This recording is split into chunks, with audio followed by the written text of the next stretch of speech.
Hello friends, स्वागत है आप सभी का आपके अपने यूट्यूब चैनल लर्निंग अड्डा 21 में। और मैं हूं संजय सिंह यादव। और आज इस वीडियो में हम लोग डिस्कस करने वाले हैं गणित के उन महत्वपूर्ण प्रश्नों के ऊपर जो यूपी टेट एवं सुपर टेट एग्जाम में अब तक पूछे गए हैं। तो चलिए देर न करते हुए सीधा हम लोग टॉपिक पे चलते हैं। तो हमारा आप देख पा रहे हैं कि जो पहला क्वेश्चन है वो कह रहा है चार और 2/3 4 और 2/3 समकोण में कुल डिग्रियों की संख्या बताना है। यानी 4 और 2/3 समकोण है। 4 और 2/3 समकोण में कुल कितने डिग्री का कोण बनेगा ये पूछा जा रहा था। कुछ नहीं करना है, एक समकोण में 90 अंश होता है, इसलिए 4 समकोण में क्या हो जाएगा, 9 चौको 36 अंश। 4 और 2/3 समकोण कहने का तात्पर्य हुआ 4 समकोण और का मतलब प्लस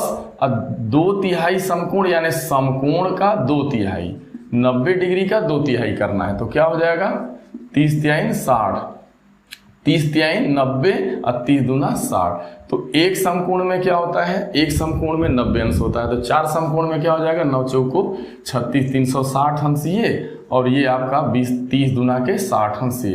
तो जैसे ही 360 में 60 जोड़ेंगे आप तो 420 डिग्री आ जाएगा। ये हो गया।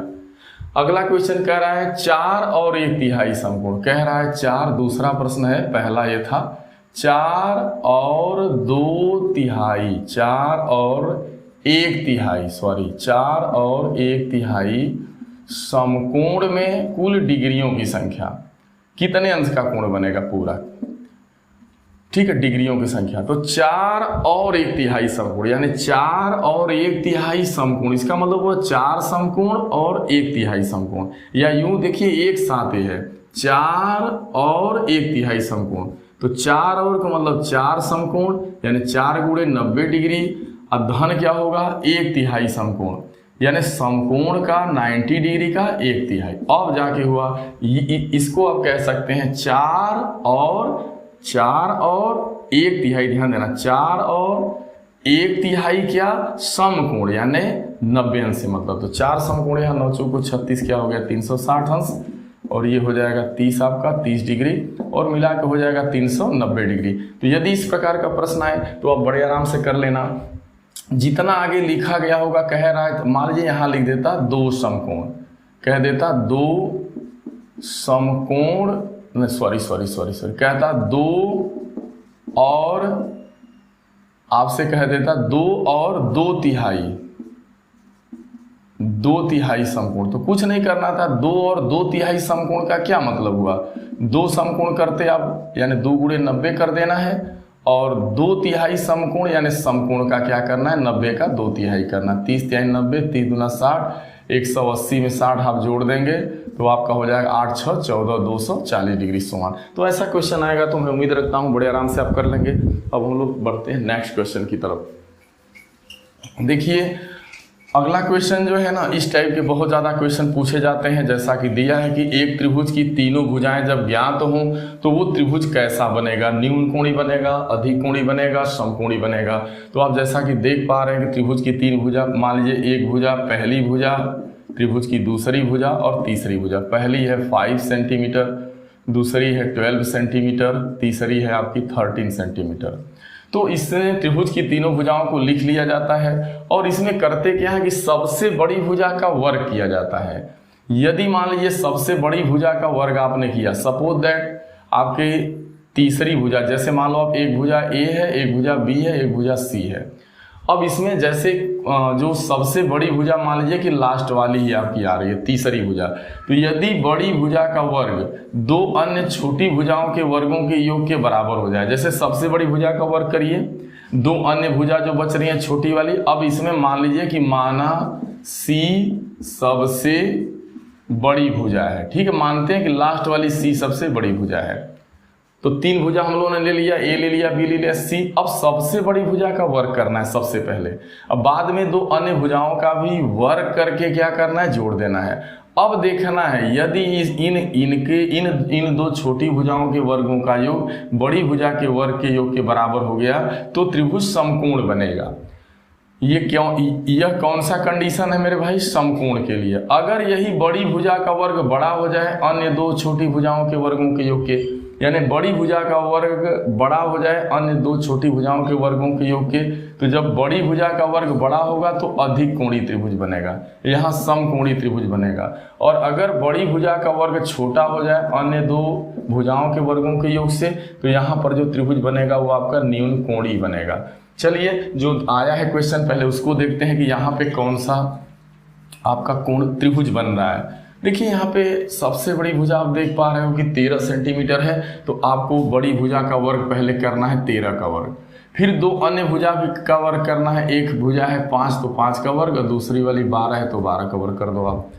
अब 13 का वर्ग आप देख पा रहे हैं 169 होता है, 5 का वर्ग 25 होगा, 12 का वर्ग 144 होगा।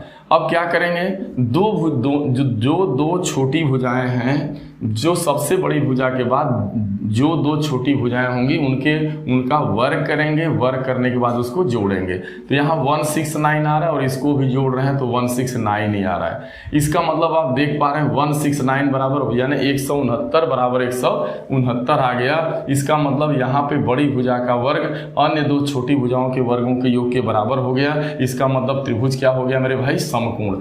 अगर यहीं पे मान लो आप कि यहाँ 169 होता और अन्य दो छोटी भुजाओं के वर्गों का योग 144 होता, तो अब 169 144 से बड़ा है। अगर ये स्थिति आ जाती तो अब यहाँ पर कौन सा त्रिभुज आपका बनता? अधिक कोण बनता। और मान लीजिए कि यहाँ पे आपका 169 आ रहा है, बड़ी भुजा का वर्ग कर रहे हैं, और यहाँ पे मान लीजिए जो दो अन्य भुजाएं हैं इनके वर्गों का योग 256 आ गया। तो आप देख पा रहे हैं कि बड़ी भुजा का वर्ग यहाँ पे क्या हो जा रहा है? छोटा हो जा रहा है। जो सबसे बड़ी भुजा है उसका वर्ग छोटा हो गया। तो जब बड़ी भुजा का वर्ग छोटा होगा तो न्यून कोणीय, जब बड़ी भुजा का वर्ग क्या हो जाए? बड़ा हो जाए अन्य दो से, तो अधिक कोणीय। जब दोनों बराबर हो जाए यानी बड़ी भुजा का जो वर्ग आ रहा है अन्य दो भुजाओं के वर्गों के योग के बराबर हो गया तो त्रिभुज समकोण बनेगा। यहाँ पे कैसा त्रिभुज बन रहा है मेरे भाई? इसका आंसर समकोणीय त्रिभुज। समझ गए होंगे। नेक्स्ट क्वेश्चन पे चलते हैं हम लोग। अगला क्वेश्चन कह रहा है कि दो समांतर रेखाओं के बीच की दूरी क्या होती है? मतलब देखा समान होती है असमान। तो आप जानते हैं कि जो दो रेखाएं समांतर तभी होती हैं जब उनके बीच जो है कहीं भी दूरी जो है हर जगह उसकी दूरी क्या हो? समान हो। जैसे आप रेल की पटरी देखो तो रेल की पटरी के बीच में जो गैप होता है वो बराबर होता है, वो समांतर रेखा होती है, वो एक दूसरे को कभी नहीं काटती। ठीक है। अब देखिए दो समांतर रेखाओं को कोई तिर्यक रेखा काटती है तो उनके एकांतर कोण बराबर हो। जैसे यहाँ कोण 1 है तो इसका एकांतर कोण 2 हो जाएगा। अगर यहाँ पे कोण 3 है तो इसका एकांतर कोण 4 हो जाएगा। अब यहाँ पे 3 है तो इसका शीर्षाभिमुख कोण क्या हो जाएगा? 5, क्योंकि आमने सामने कोण है। 2 के सामने वाला कोण मान लीजिए 6 है तो आमने सामने का कोण है बराबर हो जाएगा। अब थोड़ा सा यहाँ जान लो आप संगत कोण क्या होता है। तो जैसे यहाँ पर एक तिर्यक दो समांतर रेखा कोई तिर्यक रेखा काटी तो यहाँ कोण 1 है तो इसका संगत कोण क्या होगा? यहाँ पर 2, यानी इसका संगत कोण ये होगा, जितने अंश का ये होगा उतने अंश का ये होगा। अभी अगर एक 3 रेखा ले लो आप, ऐसे 3 लाइन, इसको तिर्यक रेखा कोई काटे तो ये कोण, ये कोण, ये कोण, ये इसका संगत ये, इसका संगत ये, तीनों बराबर होंगे। लेकिन एकांतर की बात करता तो एक का एकांतर ये हो जाता और इसके एकांतर की बात करी जाती तो ये हो जाता। चलिए ठीक है, समझ गए आप। नेक्स्ट क्वेश्चन की तरफ चलते हैं हम लोग। तो अगला जो है हम लोगों का कहता है कि कोण ज्ञात कीजिए जो अपने कोटिपूरक कोण के बराबर है। तो देखिए यहाँ पर बात कोटिपूरक की हो रही है। तो आप जानते हैं कि जब दो कोणों का योग, मान लीजिए एक कोण ए ले लिया आपने, एक कोण बी ले लिया। अब आपका एक कोण ए है और दूसरा कोण बी है। यदि इन दोनों का जोड़ 90 अंश के बराबर होता है तो वह कोटिपूरक कोण बोला जाता है। तो आप समझ गए होंगे कि जब दो कोणों का योग 90 अंश के बराबर हो जाए तो कोण जो है कोटिपूरक होते हैं। अब जरा ध्यान देना, कह रहा है कि कोण ज्ञात कीजिए जो अपने कोटिपूरक कोण के बराबर हो। जैसे आपको मैं यहाँ ले रहा हूँ, मैंने अगर हम कह देते हैं कि 30 अंश का कोटिपूरक बताइए, 30 अंश का क्या बताना है आपको? कोटिपूरक। तो पहला कोण आपका 30 अंश है ना, इसका कोटिपूरक बताना है। तो क्या करेंगे, 90 में से आप जैसे ही पहला कोण 30 घटा देंगे तो जो अगला 60 आ जाएगा वह कोटिपूरक होगा। और इन दोनों को यदि आपस में आप जोड़ देंगे 60-30 को, तो देखिए दोनों का मान किसके बराबर हो गया, 90। तो जब दो कोणों का मान 90 अंश के बराबर हो जाता है तो वही आपका जो कोण होता है मेरे भाई वो कोटिपूरक कोण कहलाता है। तो समझ गए होंगे।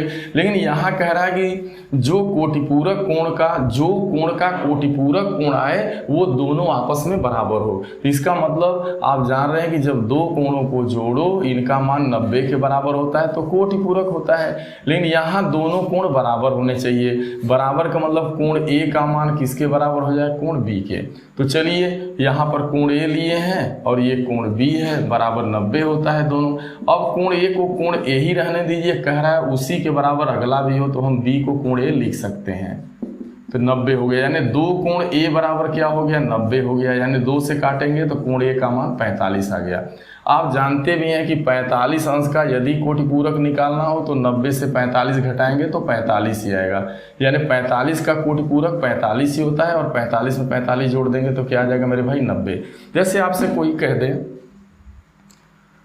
ध्यान दें, यदि आपसे कोई कह दे कि भाई जो है ना 20 अंश का कोटिपूरक बताओ, तो 20 डिग्री का कोटिपूरक क्या होगा, 20 डिग्री का कोटिपूरक। तो आप क्या बताएंगे जानते हैं, आप 90 में से 20 घटा देंगे तो इसका कोटिपूरक 70 आ जाएगा। ठीक है, कोई कहे 45 का कोटिपूरक बताओ, तो 90 से आप 45 घटा देंगे तो कितना आ जाएगा मेरे भाई, 45। ठीक है, समझ पाए आप रहे होंगे आप। आगे बढ़ते हैं अगला क्वेश्चन। तो इसका जो सही जवाब होगा वो 45 होगा। ठीक है, अगला जो क्वेश्चन है कह रहा है कि यन भुजाओं के बहुभुज के शीर्ष से खींचे गए विकर्णों की संख्या के लिए कौन सा व्यंजक उपयुक्त है। यह सुपर टेट एग्जाम में पूछा गया क्वेश्चन है, टेट एग्जाम में। तो ये कह रहा है कि आप जैसे बहुभुज की बात, जैसे बहुभुज क्या होता है, जैसे आपका त्रिभुज भी एक बहुभुज है, चतुर्भुज। देखिए बहुभुज का मतलब कि जिसके पास 2 से अधिक भुजाएं हो। तो 2 से अधिक भुजाओं से निर्मित आकृति ही बहुभुज होती है, इसे हम पॉलीगन कहते हैं। यह भी बहुभुज है, यह भी बहुभुज है। आयत भी एक बहुभुज है, चतुर्भुज भी बहुभुज है। तो ये आयत त्रिभुज हो गया, वर्ग हो गया, आयत हो गया, देखा जाए तो चतुर्भुज ही है। अब इसके बाद बात करते हैं हम लोग पंचभुज की। तो यह भी आपका बहुभुज है, यह भी बहुभुज है, बहुत सारी भुजाएं हैं। ठीक है, तो समझ पा रहे होंगे आप। कह रहा है यन भुजाओं वाले बहुभुज के शीर्ष से खींचे गए विकर्ण। तो किसी एक शीर्ष की बात कर रहा है। जैसे मान लीजिए यहाँ हम इस शीर्ष को ले लेते हैं, जैसे ये वर्ग है ABCD। तो अगर हम इस शीर्ष से अगर विकर्ण खींचे तो मात्र एक ही तो खींच पाएंगे। यहाँ देखो, यहाँ नहीं, ये विकर्ण थोड़ी बोला जाएगा। तो किसी भी यन भुजाओं वाला यदि कोई जो है बहुभुज है तो उसके शीर्ष से यहाँ पर देख रहे हैं कि वो आप चतुर्भुज में यानी वर्ग में केवल एक विकर्ण बन पा रहा है। जैसे आप पंचभुज पे आओ, चलो पंचभुज को लेता हूँ, ये अच्छे से समझ पाओगे आप। ये बहुत यूनिक है। देखो ये पंचभुज है, अब मान लीजिए इसे बहुभुज बोला जाएगा। ये बहुभुज है, यन भुजा वाला है। तो यहाँ यन भुजा है कितना, 1 2 3 4 5। पंचभुज है तो यन का मान 5। तो याद रखना मेरे भाई, अगर इसका शीर्ष O है, यहाँ से कितने आप विकर्ण खींच सकते हैं, बस एक विकर्ण ये बनेगा, एक विकर्ण ये। यहाँ से मात्र इस पॉइंट से, इस शीर्ष से मात्र केवल 2 ही आप जो है विकर्ण बना सकते हैं। या इस शीर्ष की भी बात करें तो बहुत करेंगे तो एक यहाँ बनेगा और एक यहाँ बनेगा, 2 से ज़्यादा नहीं बन सकता। तो आप देख पा रहे हैं कि अब जरा देखो, तो इसके लिए जो फार्मूला होता है याद रखना वो यही होता है, यन भुजाओं वाले बहुभुज के शीर्ष से खींचे गए जो विकर्ण की संख्या होती, विकर्ण का जो व्यंजक होता है जिसके द्वारा मान निकलता है मेरे भाई, वो n-3 होता है। याद रखना n-3। जैसे यहाँ देख रहे हो यन का मान 5 है, अब यन का मान 5 है तो n-3 आप फार्मूला लगा दीजिए। तो यन का मान 5, इसमें से 3 घटाइए तो देखिए कितने विकर्ण आ रहे हैं आपके। पंचभुज के अंदर अगर भुजा 5 है तो विकर्णों की संख्या 2 प्रैक्टिकली आ रहा है आपका। ठीक है, लेकिन अगर बात करता यहाँ शीर्ष से खींचे गए विकर्ण, लेकिन अगर यही सवाल ऐसे आ जाता, यही क्वेश्चन इसका तो फार्मूला ये है, लेकिन जरा ध्यान देना है आप। अब यही आ जाए कि यन भुजाओं वाले बहुभुज के कुल विकर्णों की संख्या। अब इसमें शीर्ष की बात नहीं करेगा, बहुत बड़ा अंतर है। शीर्ष की बात करेगा तो कोई भी बहुभुज हो उसके शीर्ष से खींचे गए विकर्ण की संख्या कैसे निकलेगी, किस फार्मूले से निकलेगी, n-3 से निकलेगी। लेकिन ये कहा जाए कि n भुजाओं वाले बहुभुज के कुल विकर्णों की संख्या, n भुजाओं वाले बहुभुज के कुल विकर्णों की संख्या, तो ये कैसे निकलने वाला है मेरे भाई, ये कैसे निकालोगे आप, तो इसका फार्मूला होता है n-1/2 अब -n, इससे निकलने वाला। जैसे आपने यहाँ जब n का मान 5 लिया था तो पंचभुज में कुल कितने विकर्ण होंगे, पंचभुज के कुल विकर्ण संख्या क्या होने वाली है। तो यहाँ आप देख पा रहे हैं कि n का मान 5 है तो 5 रखेंगे, फिर 5 से 1 घटाएंगे, n इंटू n-1/2 -n, ऐसा। तो आप देख पा रहे हैं लिखेंगे 5 और यहाँ 1 घटेगा 4/2, 2 दूना 4 -5। तो आप देख पा रहे हैं 5 दूना कितना हो रहा है, 10 में से 5 गया 5। अगर पंचभुज है तो इसके कुल विकर्ण की संख्या 5 आ रही है, जबकि शीर्ष से खींचे गए विकर्ण की संख्या आपने अभी देखा, जस्ट देखा, वो मात्र 2 थी, यानी 2 थी, यही थी।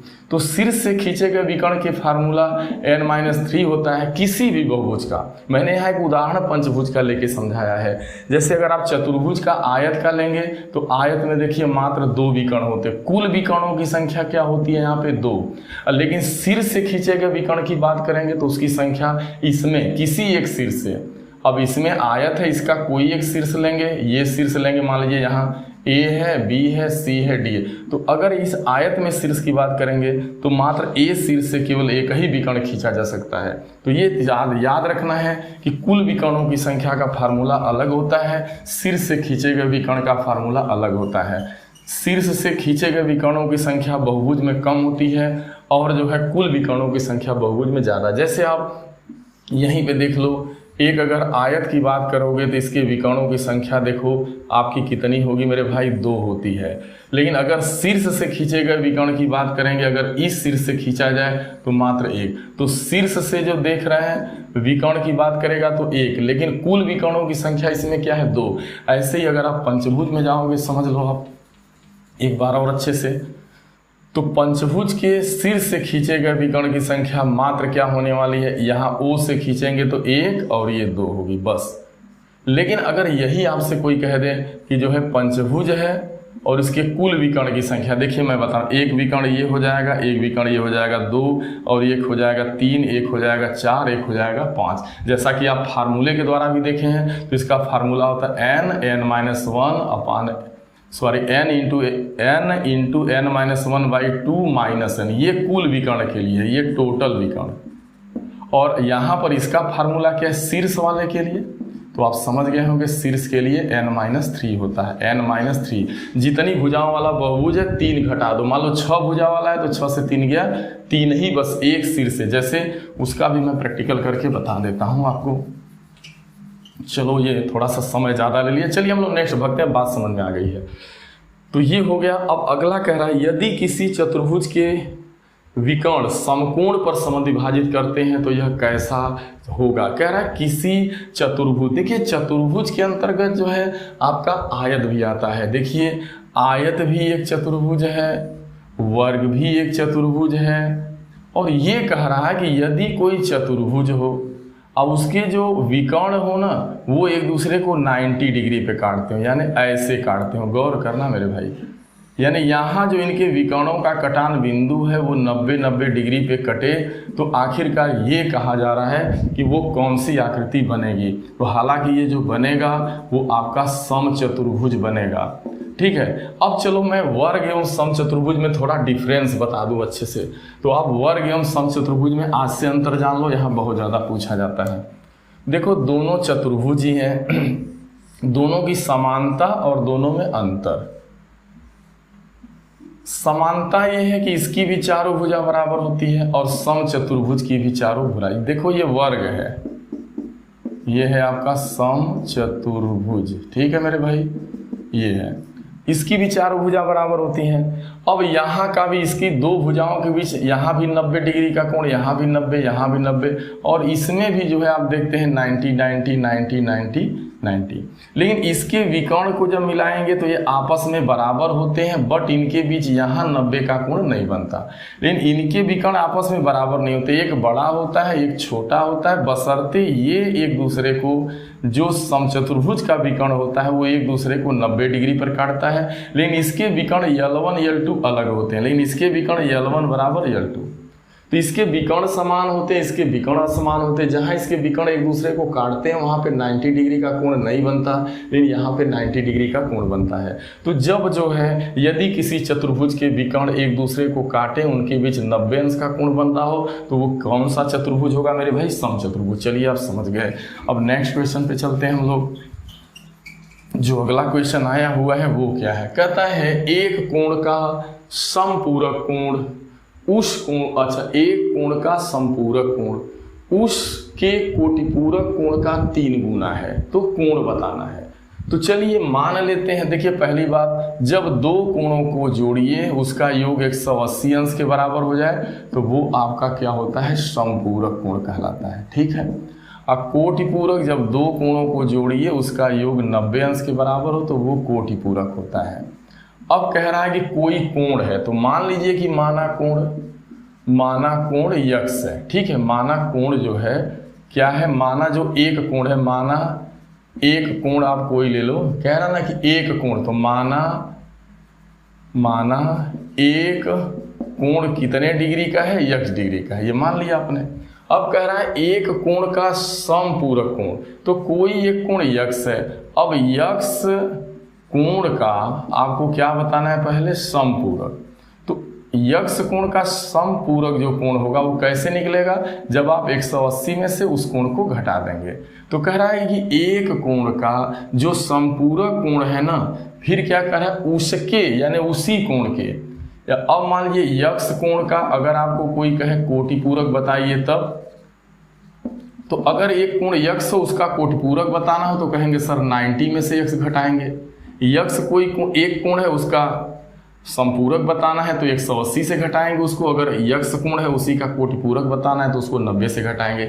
लेकिन यहाँ शर्त लग रही है। शर्त में ये कह रहा है कि जो एक कोण का जो संपूरक कोण होता है ना, वो कह रहा है कि उसी कोण के कोटिपूरक कोण का 3 गुना है। यानी जो संपूरक है ना वो कोटिपूरक कोण का कितना है? 3 गुना है। तो आखिरकार वो कोण कौन था? वह एक कोण बताओ। तो इसको हल कर लीजिए। 180 माइनस यक्स बराबर 9 तिलिक 27 270 माइनस 3x। ये यहाँ आएगा तो धन 3x होगा, में से यक्स घटेगा।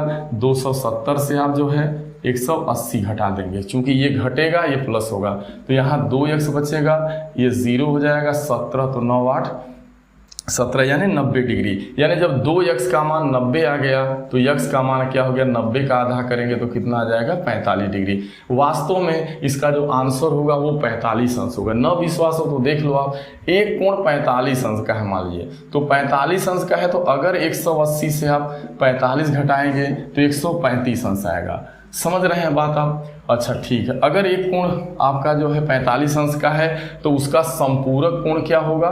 उसका जो 45 अंश के कोण का संपूरक क्या होगा? 135 डिग्री। अब 45 अंश के कोण का कोटिपूरक कितना होने वाला है? अगर एक कोण 45 है उसका कोटिपूरक बताना है तो 90 से 45 घटाएंगे तो कितना आएगा? 45 ही आएगा। अब 45 का, अब कह रहा है जो इसका संपूरक 135 है ना उसके कोटिपूरक 45 का कई गुना है? देखिए 3 गुना है कि नहीं? 3 5 15 और 3 चौका 12 135 बराबर 135 आ गया। तो ये बहुत ही यूनिक सवाल था मेरे भाई। कहता है किसी एक कोण का जो समपूरक है ना वो उसी कोण के कोटिपूरक का 3 गुना है। तो माना संपूरक एक कोण यक्स है तो इसका जो समपूरक क्या होने वाला है? वो संपूरक क्या होगा? 180 माइनस यक्स। इसी का कोटिपूरक क्या होगा मेरे भाई? वो होगा 90 माइनस यक्स। अब शर्त क्या लग गई कि जो संपूरक कोण उस कोण का है वो उसी कोण के कोटिपूरक का क्या है? 3 गुना है। बस इसी को हल करेंगे तो यक्स का मान आ जाएगा 45 अंश। ठीक है, चलिए समझ गए होंगे। एक त्रिभुज के 3 कोणों का अनुपात 2 संबंधे 3 संबंधे 4 है तो त्रिभुज के कोण कितने होंगे? अगला क्वेश्चन देखिए, यहाँ पे त्रिभुज के तीनों कोणों का अनुपात दिया है। तो त्रिभुज के कोणों का अनुपात क्या दिया है, 2 संबंधे 3 संबंधे 4 डिग्री है।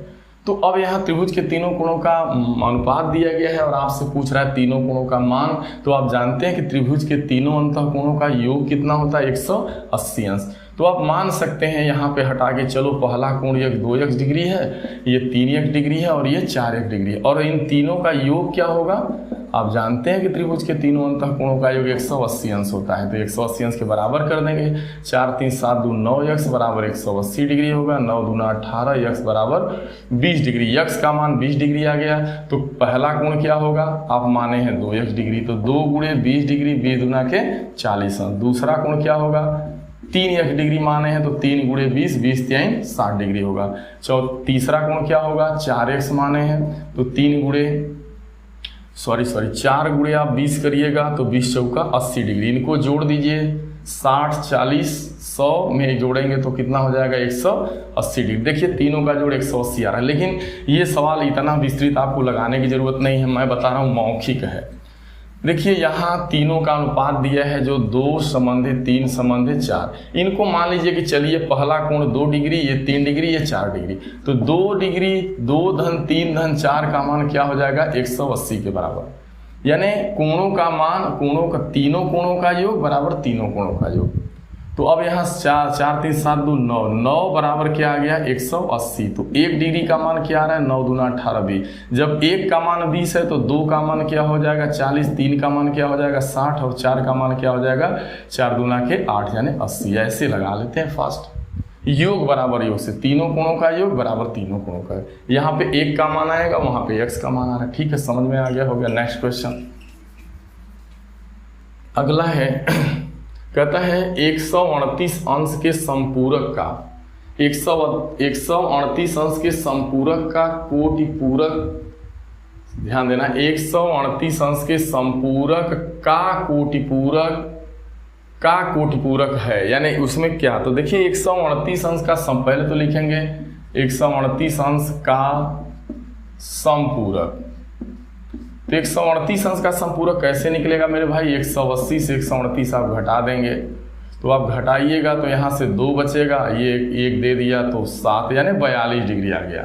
देखिए अगर कोई कहे 138 अंश का आप संपूरक कोण बताइए, तो 180 से 138 घटाएंगे तो 42 डिग्री।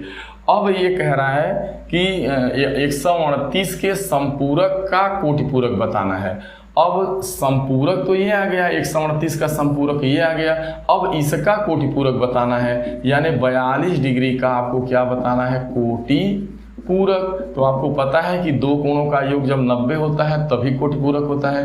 तो फिर 90 डिग्री से आप 42 डिग्री यहाँ पे क्या करेंगे, घटा देंगे। तो 42 घटाएंगे तो 10 है तो 8 हो जाएगा। अब 1 दे दिया है तो ये 48 डिग्री। तो मेरे भाई ध्यान देना, कहा जा रहा था 138 डिग्री के संपूरक कोण का कोटिपूरक बताइए।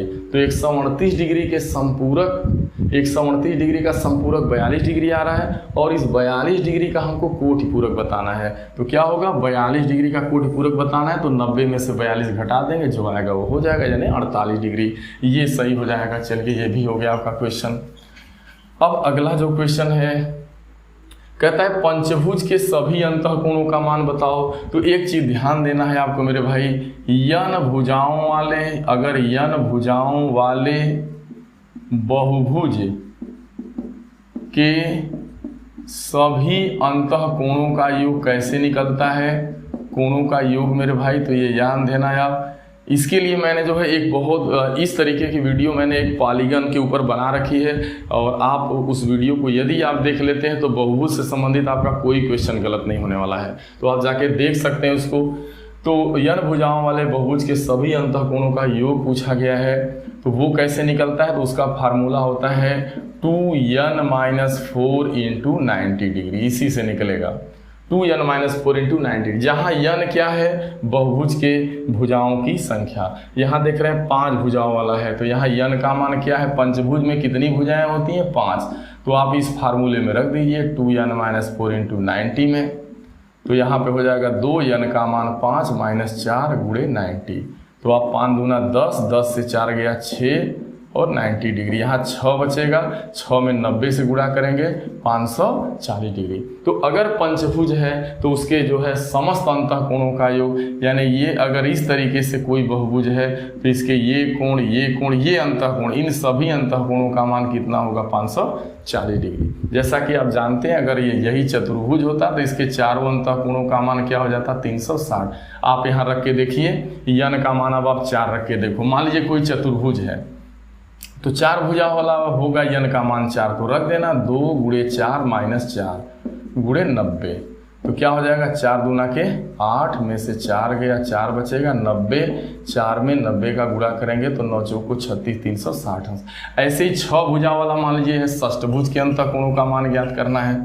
6 भुजा है, ऐसे ऐसे ऐसे, इसके अंतःकोणों का मान बताना है। ये पूरा कुछ नहीं, यहाँ 2 × 6 - 4 × 90 कर देंगे, आ जाएगा 12 - 4 हो गया 90। 12 में से 4 गया, क्या हो जाएगा? 8। अरे आपका 12 है ना, 8 × 4 = 12, 8 9 9 8 72, 720 डिग्री। षष्ठभुज के सभी अंतःकोणों का योग 720 डिग्री। समझ पाए होंगे अंतःकोण कैसे निकलता है, उसका जो ट्रिक है, फार्मूला है, वो यही है। ये ट्रिक तैयार रखना, 2n - 4 × 90 डिग्री कर देंगे तो किसी भी जो है आपका जो है जो बहुभुज है उसके अंतःकोणों का मान निकल जाएगा। अब चलिए आगे बढ़ते हैं। कहता है एक बहुभुज के अंतःकोणों का योग 2160 डिग्री है तो बहुभुज की भुजाओं की संख्या इसी से लगा लीजिए। कहता है कि अंतःकोण का मान दिया है, अंतःकोण दिया है कि जो बहुभुज है ना उसके अंतःकोण का मान 2160 डिग्री है, उसके भुजा की संख्या पूछ रहा है। तो कुछ नहीं, अंतःकोण बराबर होता क्या है मेरे भाई? अभी आपने पढ़ा है कि अंतःकोण बराबर 2n - 4 × 90 डिग्री। तो अब अंतःकोण कितना है? सभी अंतःकोणों का मान 2160 डिग्री। 2n - 4 × 90 कर दो आप, ये है। अब क्या करना है? 0 से 0 को काट, देखो अंतःकोण बराबर अंतःकोण, 0 से 0 कट गया, 9 से काटिए, 9 दूना 18 और 3 बचेगा, 9 चौको 36, 24 आ गया। 24 बराबर 2n - 4, ये 4 यहाँ आएगा तो 24 और 4 28, 2n बराबर 28 हो गया। तो n का मान कितना हो गया आपका? 14 दूना 28। यानी यह कितनी भुजाओं वाला बहुभुज है मेरे भाई? 14 भुजा वाला है। कितनी भुजा वाला है? 14। देखिए अंतःकोण का मान यहाँ दिया है तो अंतःकोण को का मान होता क्या है? 2n - 4 × 90 degree. तो अंतःकोण का मान ये लिख देंगे और 2n - 90 ऐसे करके लगा लेंगे आप, ठीक है। तो यहाँ से 14 आ जाएगा। देखिए मैं बार बार कह रहा हूँ पॉलीगन बहुभुज के ऊपर मैंने बहुत अच्छी वीडियो बना रखी है जो पॉलीगन के नाम से इसका टाइटल है, यानी उसका टाइटल है बहुभुज। आप जाके देख लीजिए, सारा डाउट दूर हो जाएगा। बहुत यूनिक वीडियो बना रखा है मैंने। एक बड़ा इंपॉर्टेंट क्वेश्चन है, कहता है एक बहुभुज के अंतःकोण एवं बाह्य कोण, ध्यान देना, कोई बहुभुज है उसके अंतःकोण एवं बाह्य कोण का अंतर कह रहा है 60 डिग्री का है, अंतःकोण एवं बाह्य। तो ये समझना है कि कोई बहुभुज के जैसे मान लो एक ये आपका वर्ग है और यह एक क्या है? यह एक बहुभुज है। अब इसके अंतः एवं बाह्य कोण का मतलब समझ रहे हैं, ये अंतःकोण हो गया, ये अंतःकोण माना जाएगा, ये बाह्य। तो अंतः एवं बाह्य को देखो, कोई बहुभुज है उसके अंतःकोण अब प्लस बाह्य कोण का जो योग होता है मेरे भैया ना, वो याद रखना 180 डिग्री होता है। एक चीज ध्यान देना है, इसीलिए मैं बार बार फोकस कर रहा हूँ। आप जाके पॉलीगन बहुभुज वाली वीडियो देख लो आप, ये अंतःकोण बाह्य कोण तो 180 हो रहा है, लेकिन योग नहीं दिया बल्कि कह रहा है इन दोनों का जो अंतर है ना वो 60 डिग्री है। जैसे मान लो यहाँ पे आओ, थोड़ा देखो, एक षष्ठभुज ले लो आप। अंतःकोण एवं बाह्य कोण का मतलब देखिए, अंतःकोण का मतलब ये सभी अंतःकोण है, लेकिन किसी एक पॉइंट पे अगर बात की जाए अंतः एवं बाह्य कोण की, जैसे यहाँ पे ले लो आप, यह एक लाइन है, यहाँ पे ले लो ये, तो यहाँ पे ये अंतःकोण बोला जाएगा ये वाला, और ये वाला कौन कोण बोला जाएगा? बाह्य। तो इनमें जो अंतर है, मान लीजिए यह 120 डिग्री का है अंदर वाला, तो बाहर वाला कै डिग्री का है? मान लीजिए 60। तो इनका जब अंतर कै डिग्री का आ रहा है? 60। ये तो कह रहा है कि अंतः एवं बाह्य कोण का अंतर 60 डिग्री का है। तो आपसे पूछ रहे हैं कि वो कितनी भुजाओं वाला बहुभुज है। तो ये कैसे लगेगा सवाल, मैं आपको बता रहा हूँ। देखिए पहली बात मान लीजिए कि अंतःकोण मान लो A है और बाह्य कोण मान लो, माना अंतःकोण A है और बाह्य कोण को क्या नाम दे दीजिए? B दे दीजिए, ठीक है। तो देखिए अंतः एवं बाह्य का योग आप क्या जानते हैं कि अंतः एवं बाह्य कोण का योग क्या होता है, 180 होता है। कैसे, फिर देख लो आप, कोई एक त्रिभुज है, मान लो इसकी भुजा आगे बढ़ा दो, यह बहुभुज है, इसके अंतः कोण ये बाह्य कोण, दोनों को मिला रहे हैं तो एक सरल रेखा बन रही कि नहीं। यहाँ पर भी आप देख लो, यहाँ पर देखोगे सरल रेखा, यहाँ पर भी देख लो आप अंतः बाह्य के बीच सरल, या यहाँ पे देख लो एक वर्ग है, ये अंतः बाह्य के बीच 180, यहाँ देख लो 180, यहाँ देख लो 180 अंतः बाह्य के बीच, यहाँ या सॉरी इसमें ऐसे बनेगा आपका, तो ये वाला। तो इस तरीके से देख पा रहे हैं, लेकिन इनका अंतर प्रश्न में क्या दिया कि इनका अंतर जो है a माइनस बी वो 60 डिग्री है। चलो लगा लो, दोनों को हल करो, b से b कट गया, 2a बराबर हो गया 8 6 14 240 डिग्री। तो a का मान क्या हो गया 120 डिग्री। a को क्या माने हैं अंतः कोण, अगर अंतः कोण 120 अंश है तो बाह्य कोण क्या हो जाएगा आपका 180 से 120 घटाइएगा तो 60 डिग्री आ जाएगा। कि क्या आ जाएगा 60 डिग्री। अगर बाह्य कोण 60 अंश पता चल गया ना, तो देखो यदि बाह्य कोण ज्ञात हो, बाह्य कोण यदि मालूम हो, तो बड़े आराम से आप जो उसकी भुजाओं की संख्या को बता सकते हैं। तो उसका क्या फार्मूला होता है याद रखो, बाह्य कोण अगर मालूम है आपको मेरे भाई, बाह्य कोण बराबर होता है 360 डिग्री अपान n। ये देखो मैं बार बार कह रहा हूँ, आप जाके पालीगण की वीडियो देख लीजिए, बहुभुज वाली वीडियो देख लीजिए। अब देखो यहाँ बाह्य कोण मालूम चल गया 60 अंश है, यहाँ 360 अंश है, ये है बटा n। तो n यहाँ जाएगा, ये 60 है यहाँ आएगा, तो 360 में आपको 60 से भाग देना है 6 बार, यानी वो 6 भुजा वाला है, षष्ठभुज है। याद रखना षष्ठभुज का अंतः कोण जो बनता है, ये अंदर वाला कोण ज्यादा होता है, बाहर ये 60 होता है, तो ये इसका 120 होता है एक पॉइंट के ऊपर। तो ये है, बहुत आसान था। लेकिन यहाँ पे देखिए 3 चीजों को समझना होगा। पहले अंतः कोण और बाह्य कोण हर बिंदु पे समझना होगा, फिर अंतः देखो दिए इन फार्मूलों का यहाँ पे प्रयोग हुआ। पहली बात तो अंतः कोण बहुभुज के और बाह्य कोण बहुभुज के, इनका योग क्या होता है 180 डिग्री। एक चीज समझ लेना है यहाँ पे अंतः एवं बाह्य कोण।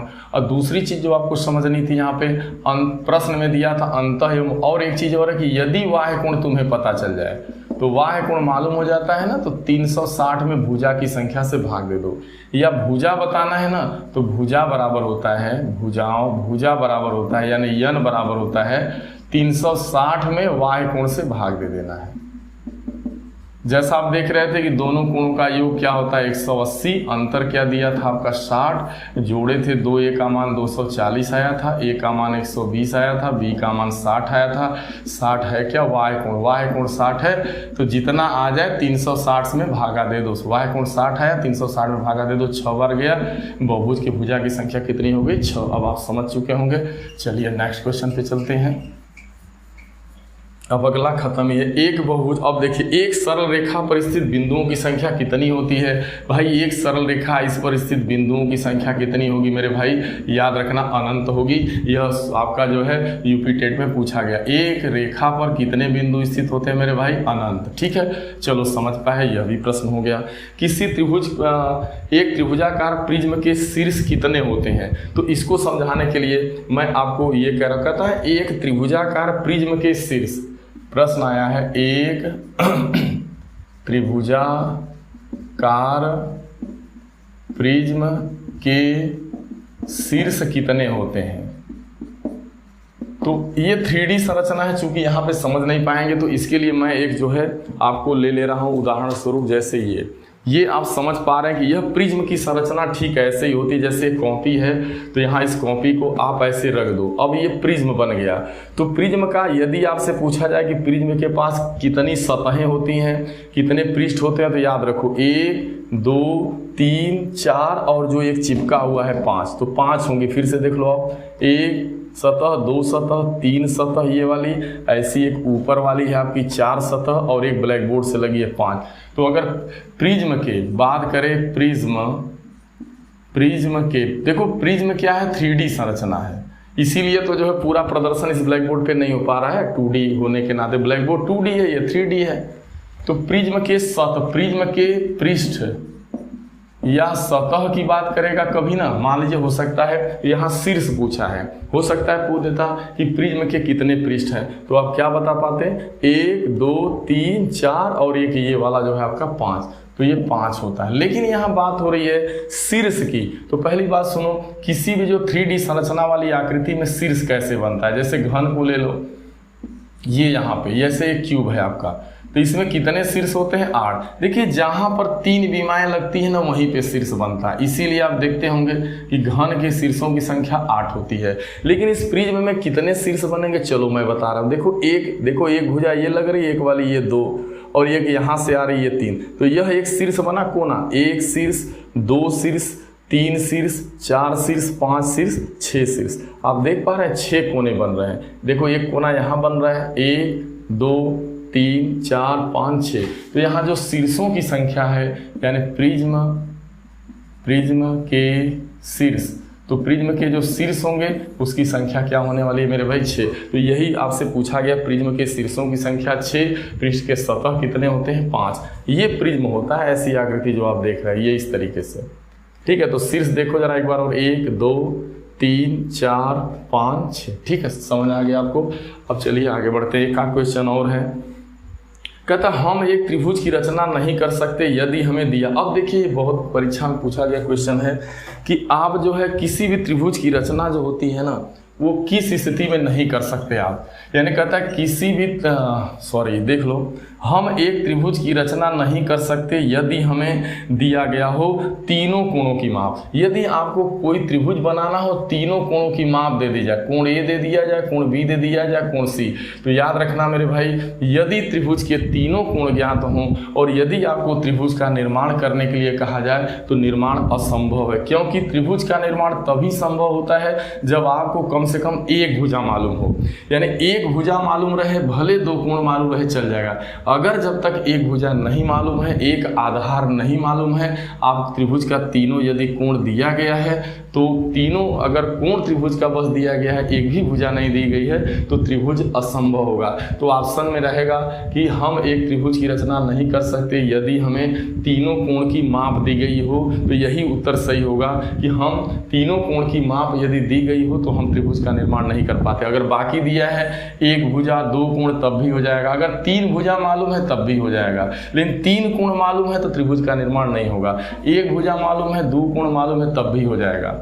अगर 2 भुजा मालूम है, 1 कोण मालूम है तब भी त्रिभुज का निर्माण होगा। लेकिन अगर तीनों कोण मालूम है आपको और त्रिभुज बनाना हो तो असंभव है। तो ये तैयार रखना, पूछा गया क्वेश्चन है आपसे, और यह आपका डीएलएड में भी इस तरीके का क्वेश्चन आ सकता है।